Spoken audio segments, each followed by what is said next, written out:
Hello everyone, welcome to this video, and in this video I'm going to be breaking down the mix of a song called Twisted in the Knife with Silent, and I've got some really interesting tricks that I did on this mix. Tricks don't usually make a mix, but in this case a few of them actually did. It's a song that was written for the second series of 2020 Rendezvous, a little mini-series comedy drama thing I did with some friends of mine. The link to that is in the description. In the series, this was meant to be a demo that never got finished. It's got programmed drums and kind of roughly put down with software instruments and guitar amp simulators and everything like that. But it popped into my head the other day and I thought, I like this song a lot. And also, it's very reminiscent of a real situation. You know, people demo stuff at home and they want to make it sound as good as possible. So I thought I'd call up the song and see what I could do with it using the instruments that I just recorded for the soundtrack. So let's have a listen through to the song, and afterwards I'm going to go through the interesting bits of the mix, because there's a lot of it that's the same as my other mix videos. So I'm going to gloss over some of them and try and get to the really interesting bits of the mix, all the little tricks and stuff like that that I use to solve some problems. So yeah, enjoy the song.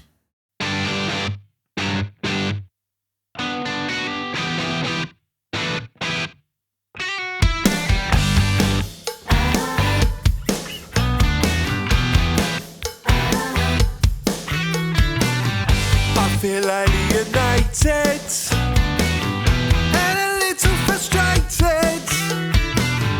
I am starting to fear you, even though I don't want to. You are taking my time now. I am losing my mind now. I don't want to be near you. So glad I can't hear you.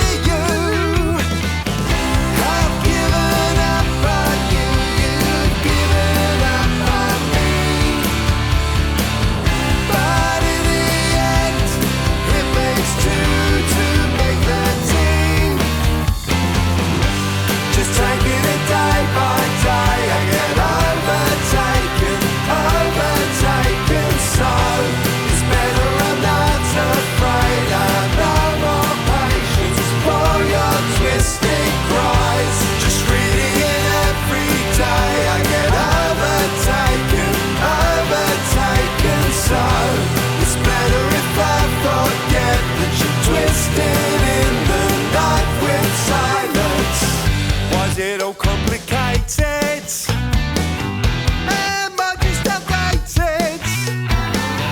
Didn't think of October, wished you remained sober. Did you ever imagine we'd be stuck in our cabins? All your plans had no truth, so I'm the one who's a loser.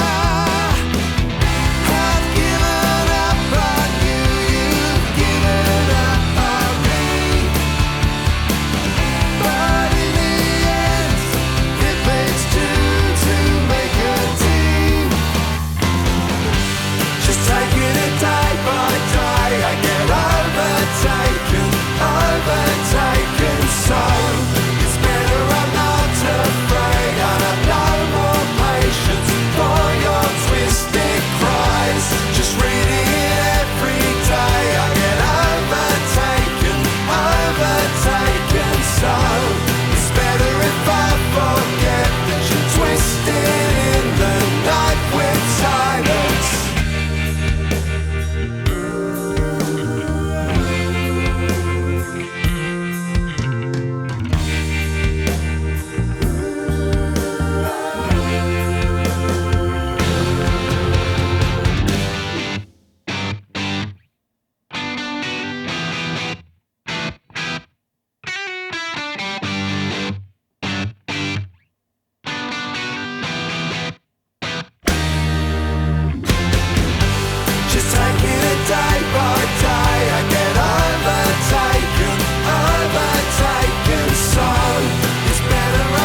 But I hope you enjoyed that song.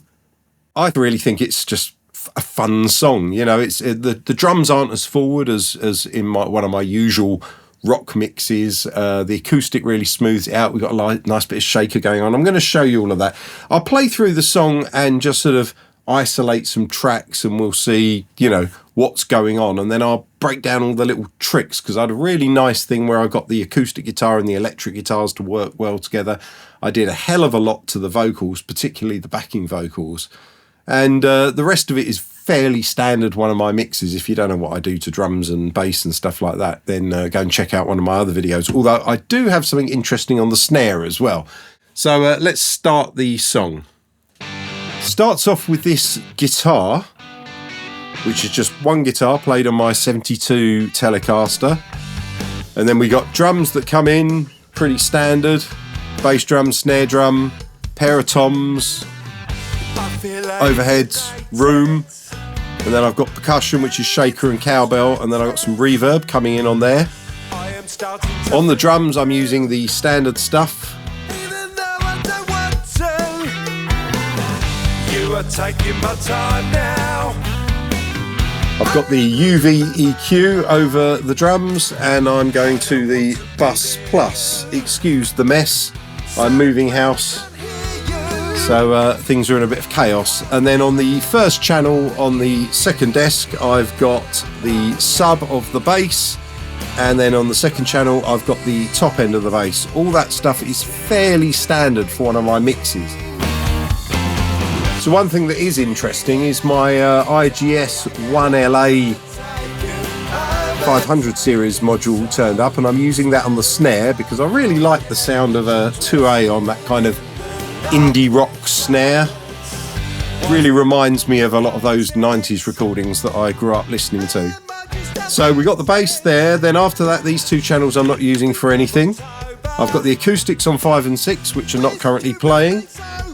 I've got the electric guitars on 7 and 8, I've got the keyboards on 9 and 10, and the vocals on 11 and 12. So let's have a listen through to some of those bits. Before I get into all the interesting stuff in the mix and the interesting things I'm doing on the vocals and all of that, one thing I've got to say is I notice in my statistics that there are regular people that watch my videos that are not subscribed to the channel. And also a load of people that clearly watch the videos but don't leave me a comment, and I do like reading your comments, and I pretty much reply to everything that I can. So please leave me a comment, please subscribe, and remember to like this video. Anyway, back to the mix. So this first guitar comes in. Although it's a WAV file, it was just played through Amplitude 5. I'm using the console one on everything. I'm still in evaluation mode with that, so I'm not going to do a full review or show too much of that today. And I've got a smart EQ on the guitar, just sorting out a few high, mid and high issues. So I've got a bit of a slapback delay on that guitar. That is partly done with a send to the guitar slap effects send. So this guitar is also being sent to G1 stereo, which I'm using the Waves In Phase plugin on. And this plugin is basically delaying both sides by 20 milliseconds. So effectively that's just a straight 20 millisecond delay. And then I'm putting one side out of phase, or flipping the polarity more correctly, to the other. So basically what's going on is I've got a copy of the signal, a delay of the signal that's happening, which is a 20 millisecond delay. But by making the left and right in reverse polarity to each other, it cancels out in mono. So the moment you play it through some crappy little Bluetooth speaker that's in mono, all of that 20 millisecond sort of slapback reverby type delay just cancels out, and you get back to the dry signal. So it's a good example of being able to give something a really nice stereo feel. But then if you want that stereo gone the moment it's summed to mono because it's getting too soupy, you can do that. I've done it before with reverbs, where I've used a mono reverb on the left-hand side, copied it to the right-hand side, put it out of phase so it sounds big in stereo, and then when you mono it down, all of that reverb disappears. So in this case, the guitar has a slapback delay on it which stays when it gets summed to mono because it's a mono slapback, and then I've got an extra 20 millisecond sort of slapback that's more like a room reflection that just cancels out in mono. And yeah, that sounds really nice. So if I play this through in stereo,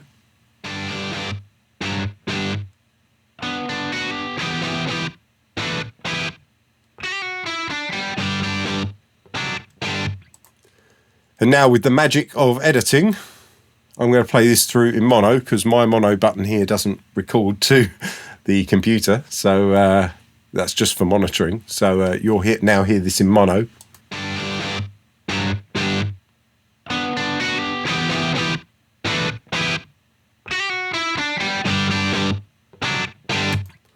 So that in-phase plugin that was doing the delay, that cancels out basically when we're in stereo, which is really, really cool.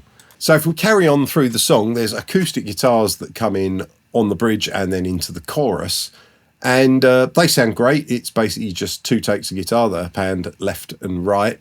And they sound great on their own, but with the electric guitars, it was all becoming a bit soupy. So I used a trick that I saw in a video by Dan Worrall quite a while ago. I used that trick on this. I used to do something different back in the days of the studio. I wasn't quite like this, but I used to get a graphic EQ and pan certain frequencies on the left one way, to take them out one side and boost them the other side, and vice versa. And then when that cancels back to mono, you lose the effect of the stereo width of the EQ. And I used to sometimes do that on differing instruments to kind of glue them together better. But this actually works really well because you're using an effect called comb filtering, where basically it means if you take the original signal and you delay the signal and copy it back in, it produces all these tiny little notches. Or if you put the copied in signal in reverse polarity with it, you'll get the notches the other way around. And I'm actually using this notch effect that I saw in a Dan Worrall video to do a similar but kind of more interesting thing, which was very similar to the kind of graphic EQ trick that I did years ago back at the studio. So let's have a look at that. So I'm just going to mute the comb channels for now. And if we solo the acoustics, so they're the acoustics. And at the same time as those acoustics in the bridge, we've got these electric guitars.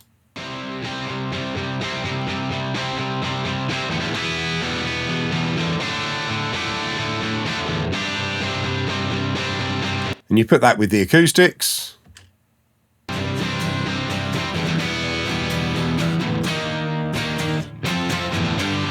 And then when the chorus comes in,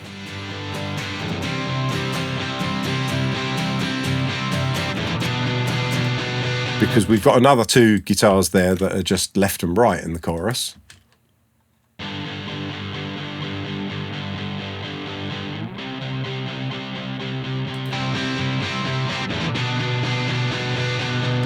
And they all just kind of get muddied in together, and you can't really hear the acoustic that well, but then you can't hear the electric guitars well enough. So what I did, I created 2 stereo groups with a mono delay plugin. I didn't use the waves in phase for this, and it's 0.5 milliseconds on both the acoustic and the electric guitar comb channels. So we're just delaying the signal by 0.5 milliseconds. And I've also got some EQ going on both of those channels with a bit of low pass and high pass going on there.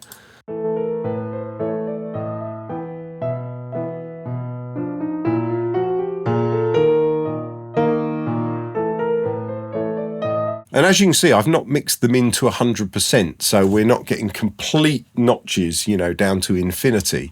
So I just mixed both the guitar comb and the acoustic comb in. And what happens is I automate them in at certain points. So if I just play it to you without the comb channels in, you'll see how messy those guitars sound together. I'll just solo them.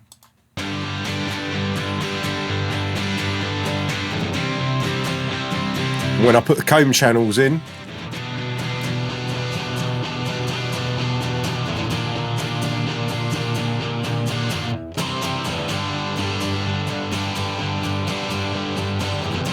So individually, when I put the comb channels in, I think the acoustic doesn't sound as good and the electrics don't sound as good. But together, they do sound good and you can hear them distinctively. So what I did is basically automated the comb channel for the electric guitars to come on when the acoustic's playing. And when it's not playing, I want to remove it because I don't want the comb filtering on the electrics. And it ends up sounding like this in the context of the mix. So here's without the comb filtering. Just taking it day by day. I get overtaken, so it's better I'm not afraid. I no more patience for your twisted cries. Just reading it every day. I get overtaken, so it's better if I forget that you're twisted in the night with silence. And then you can mix that in to taste. So for example, if I thought that was a bit too much, Just taking it day by day. I get overtaken, so it's better I'm not afraid. I no more patience for your twisted cries. Just reading it every. and to my ears, it just means that those two parts can exist together, both in stereo, without having to sort of pan them away from each other and only have the electrics on one side and the acoustics on the other or something. They can both live in that area. And although the individual sounds aren't as perfect, together they blend and create that nice kind of padding. The acoustic is almost like a percussion instrument strumming away, going along with the shaker. It's just sounds nice. So as you can see, the guitar comb comes in when the acoustics come in and then turns off when it's not. And there's this little middle bit in the middle where both the comb filters turn off.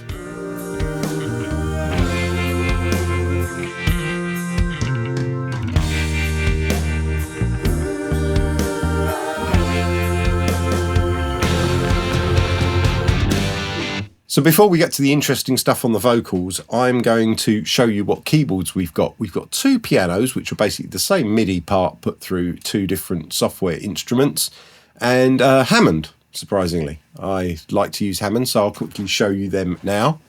So glad I can hear you. I've given up. So we've got these low piano notes.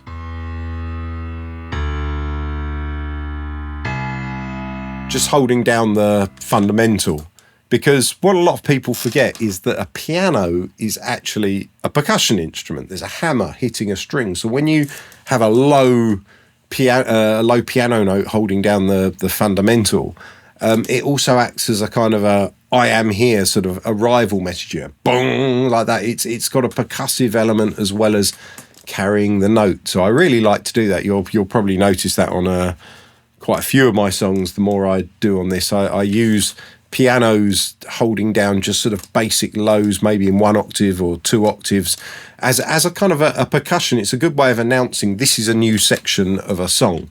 So I do that when we get to the bridge. There's two pianos, as I said. So glad I can hear you. There's this one, which is very quiet. And the dominant one in this section is, which one is it? It's the Mercury by Waves Factory.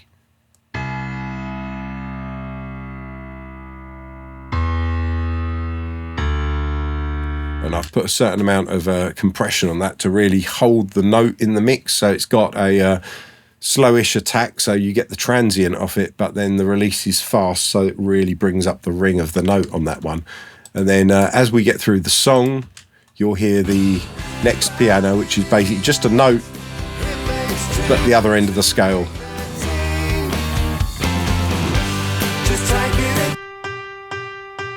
So that's the percussive piano. And that's like a really soft, gentle piano, which just adding a little bit of excitement. And it doesn't sound like it's doing a lot, to be honest. Whether it will make much difference in the mix, I don't know. This is the fun thing about going through a mix. You find all the little things you've done. You think, was that really worth it? And at the end of the day, if it's part of the mix, it's part of the mix. So the Hammond.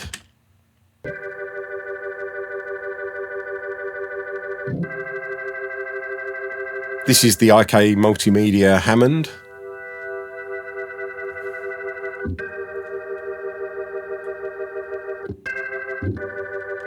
a fair amount of key click on that. I like that again for the percussive sound.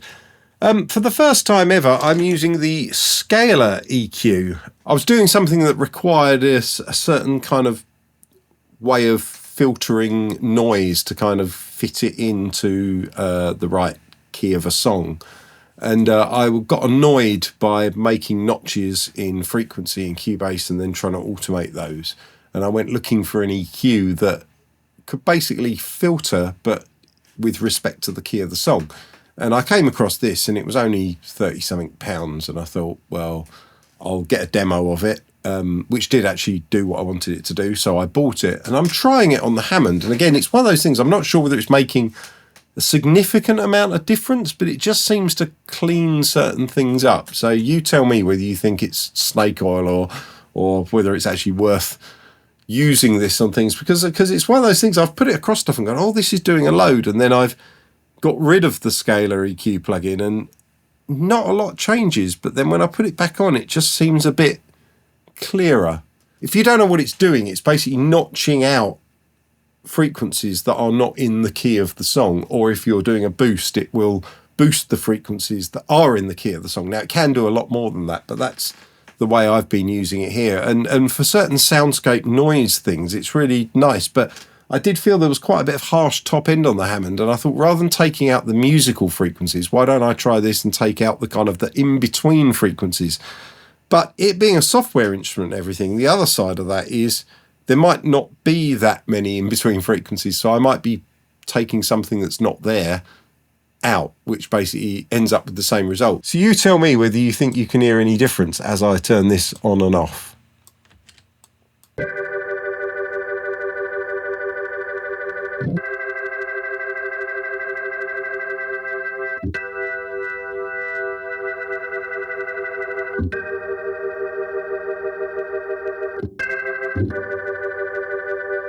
Definitely doing something that's nice and musical. I don't know how much.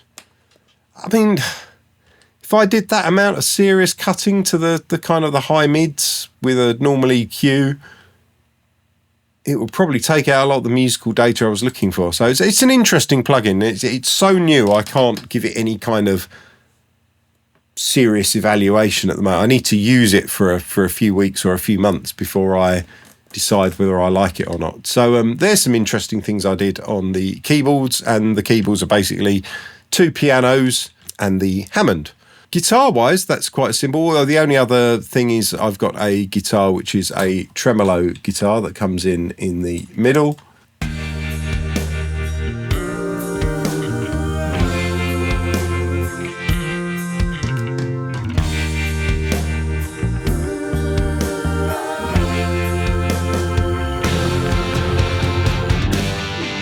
Before I get to the vocals, I will just quickly go through what the drums are, just in case you want to download the multitrack and mix it yourself. So I've got two bass drums here, two snare drums, which I've called top and under, but actually they're both just different snare samples, and one sounds more under.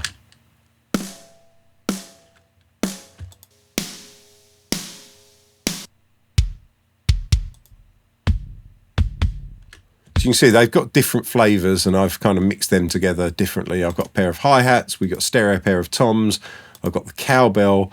The cymbals are on a stereo track, because this is all coming from program drums. I've got the ride on a stereo track, I've got the overheads on a stereo track, and the room on a stereo track, and then I've got a reverb track. The percussion is like a shaker and tambourine pattern.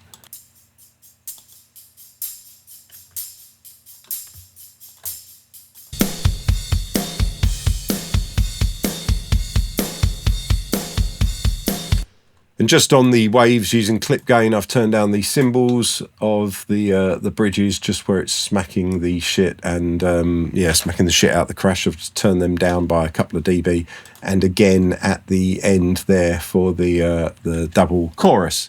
The only other interesting thing that I've done here with the drums is I've sent out of the first Q send here with slightly less snare drum by the looks of it. I've done this thing where it says stereo Q1 to G comp and some to main bus, which sounds a bit confusing. But what that means is basically I send what's the output of this Q to the G bus compressor, which I actually haven't got turned on, and then it returns it after the insert. So what this allows me to do is mix some of the original signal in after the Bus Plus, which I could do with the wet dry mix on the Bus Plus, but I don't know. I've found that when I edit it on there, you know, sometimes it's on here, it just seems to, because it's turning up the volume, it's almost like I get the Bus Plus at almost the right volume and then I'm adding something extra in, whereas the wet dry on the Bus Plus is keeping the same amount of gain, which I know is technically right, but sometimes you've just got the compressor and everything set right. You don't want to have to adjust the wet dry and then turn the drums up, you know, just be able to feed a bit of parallel uncompressed drums back in worked really nicely. So I did do that on this desk. And if you've got one of these desks and you don't know about that, that's a really nice way of kind of parallel compressing, particularly if the compressor that you want to use in your insert doesn't have a wet dry knob. But anyway, I digress. So the vocals, they were just done with a handheld AKG D7. This was meant to sound like it was the demo, the sort of thing you do before you go to the studio and record it with the band. But a very realistic thing that a lot of people, I mean, I do a lot of my recordings at home, and if the takes are good enough, then I keep them for the main thing. I'm not going to re-record something just for the sake of it. And sometimes you do end up with a really nice vocal take that you like, that you've just done with a handheld mic. I do believe this was done with the AKG D7. So yeah, it's not meant to be the best performances in the world. It certainly wasn't. There's certainly a lot of tuning going on, particularly on my backing vocals, because I'm trying to hit notes that I can't actually hit. But I've done some interesting ways of kind of doubling them up and thickening them up, and then I've done the same with Emily's vocals, which are a lot better than mine because she can actually sing. So my main vocal, I feel alienated and a little frustrated. got two effect sends, slap and reverb. Even though I don't want to. I'm using the Fame Studio Reverb. Time now. I am losing my mind now. Delay lab for the slap. I don't want to be near you. And the delays are being sent to the vocal verb as well. First thing I've done is I've separated all the vocals. So I've got the verse vocals and the verse backing vocals are 1 and 2. The bridge vocals are 7 and 8, which are in 2 parts. And then the chorus vocals, in fact, let's listen to the bridge before I move on to the chorus. I've given up on you, you've given up on me. But in the end, it makes 2 to make the team. And they both go to the group that's called Bridge, and they've got a different slap and verb mix, so you kind of feel like you're in a different place. And then when we come on to the chorus, just taking it day by day, I get overtaken, so it's better I'm not afraid. So what I've got is I've got my main 2 vocals that I recorded first.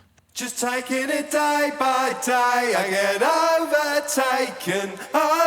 overtaken, so it's better I'm not afraid. I have no more patience for your twisted cries.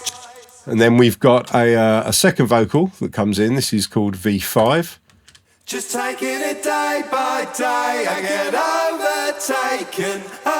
overtaken, so it's better I'm not afraid. I have no more patience for your twisted cries. And then we've got a third vocal that I recorded here, V6. Overtaken, so doesn't come in for all the lines. I have no more patience for your twisted cries. And I'm hitting all sorts of falsetto notes that I can't do. But to change the tone of it and make it sound thicker, I actually took my original 2 vocals and put them in a different octave. Just taking it day by day, I get overtaken, so they're panned left and right, and it gives a different harmonic texture. And then this kind of weak falsetto vocal that was heavily tuned and sounded a bit synthetic, I thought I'd make it sound a bit more synthetic by adding in a lower octave. Just taking it day by day, I get overtaken, so. And then I did the same with those, which sound bloody awful when soloed, to be honest. But the moment I put them all together... Just taking it day by day, I get overtaken, so. It's better I'm not afraid, I have no more patience for your twisted cries. Just reading it every day, I get overtaken, so. It's better if I forget that you're twisted in the night with silence. So please remember, this is coming from the point of view of being a demo. So imagine you've recorded your song and you've got a handheld mic and you've just got the vocals down, you've done a couple of takes, double it up and gone, that's a good demo, I can play that to the band. This is kind of more me polishing that and trying to make it sound more like a proper production out of just what I've got there. And sometimes when you're going back through an archive or whatever and you've done a demo and you think, oh, I want to make that song sound better without actually having to go back and redo it and replay and re-sing and do whatever else. I wasn't going to do that with this, but I just thought it'd be a nice idea to see what I could do. And I think adding in those extra octaves just thickens it all up. And if you keep them low enough in the mix, they're not going to sound as artificial as they do when you've got them soloed. Let me know what you think, whether you think that's a nice thing to do on this song. Okay, on to Emily's vocals on it. So I sent the song to her when I'd written it, and she sent back some vocals. And she came up with this little hook at the beginning, which I absolutely love. I'd never have written it, but she did.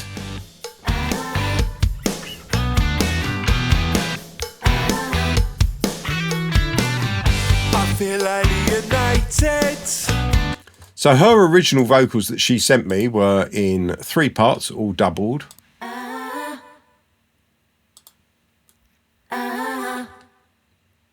So through something that I did that I cannot remember, I ended up with a load of gated hiss on these files, and I tried to clean them up the best I can using noise suppression tools and whatever.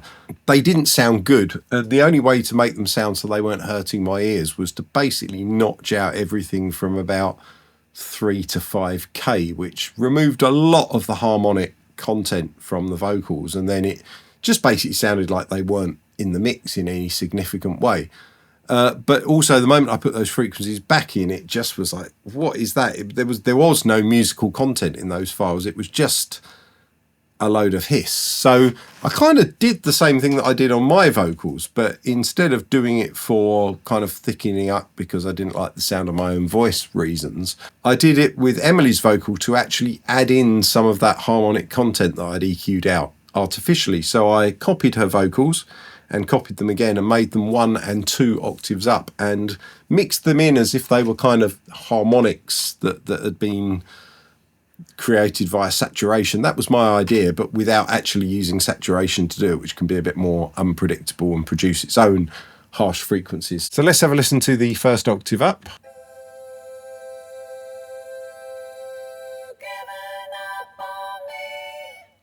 And here's the next octave up.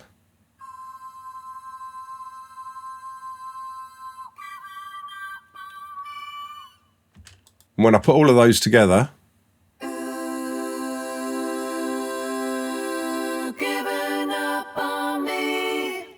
and then with a little bit of saturation and compression, they come together and just have enough top end that they sound nice in the mix without, standing out too much. You know, they're doing that backing vocal thing, which I absolutely love. So let's listen to them in context.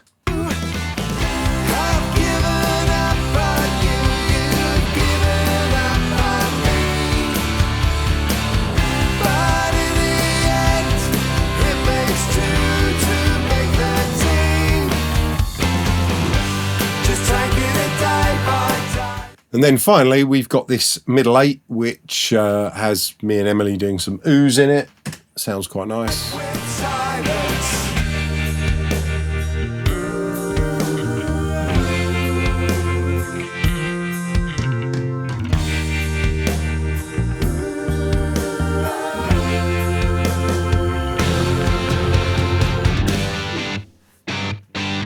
So that's it really. Brought it out on the desk.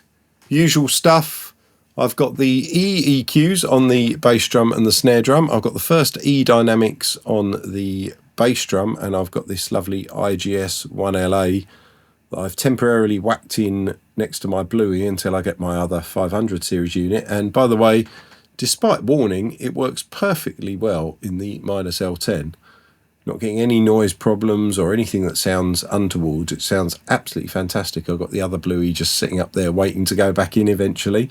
On the bass, the bottom end of the bass, not a lot's going on there, but the top end of the bass I've got going through the 17 and the 2A, as I usually would on there.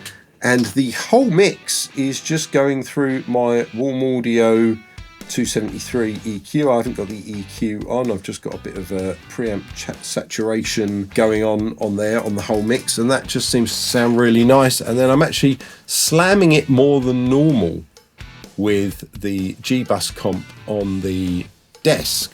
It's quite an interesting one because this song is kind of more pop rock, more sort of Britpop sounding, and the drums aren't as slappy and in your face as a lot of kind of rock songs, particularly stuff I write, would be. They're not as loud, and you can really squash the whole track a hell of a lot more without it feeling like it's being squashed or losing the space.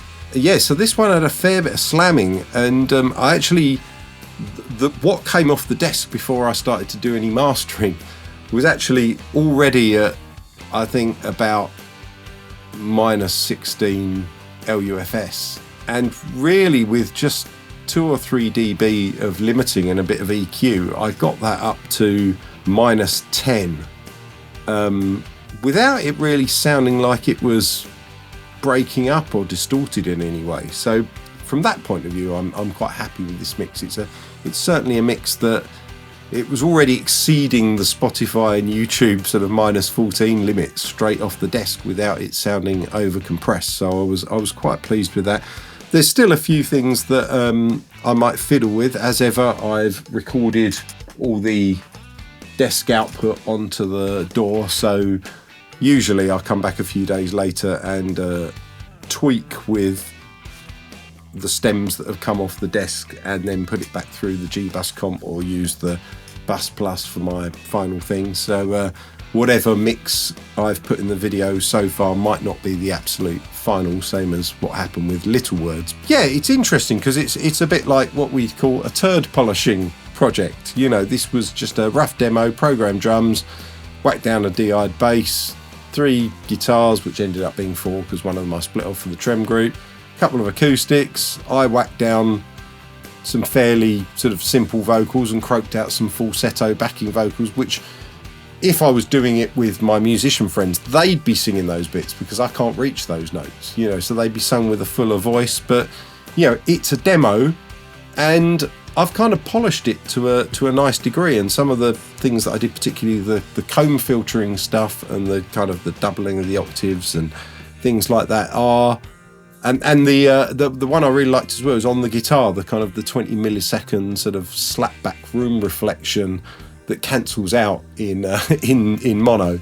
You know, things like that make this mix kind of interesting and add a bit of spice to what, you know, on the original mix was just a kind of a demo-y sounding demo, which is actually up on YouTube on the Space Potatoes channel. So I will link to that so you can go and listen to the original demo and compare it to how I've spruced it up. And you might like the original demo because it certainly does have a quality about it, being just kind of, that was what it was, written on the day, mixed in Emily's vocals, and, you know, it was what it was, and it served its purpose for the series. You might have learned something out of this. If you want to play about with the song, the multitrack is available in the description to download, as will always be wherever possible, particularly if it's my music. I will be giving away the multi-track. I can't promise to do that for other artists because they may not agree. I hope you enjoyed it. Please like, I always get this wrong. What is it? You've got to like the video, right? You've also got to subscribe. Like, subscribe, comment. That's the one. Yeah, if you've got something to say, comment. Tell me what I'm doing right. Tell me what I'm doing wrong. Tell me what you like. Tell me what you don't like. But just keep it polite. My comments are a sewer-free zone. Like, comment. Oh, share. That's the other one. Share. So like, comment, share, subscribe. And I will see you in another video. Thank you very much. Goodbye.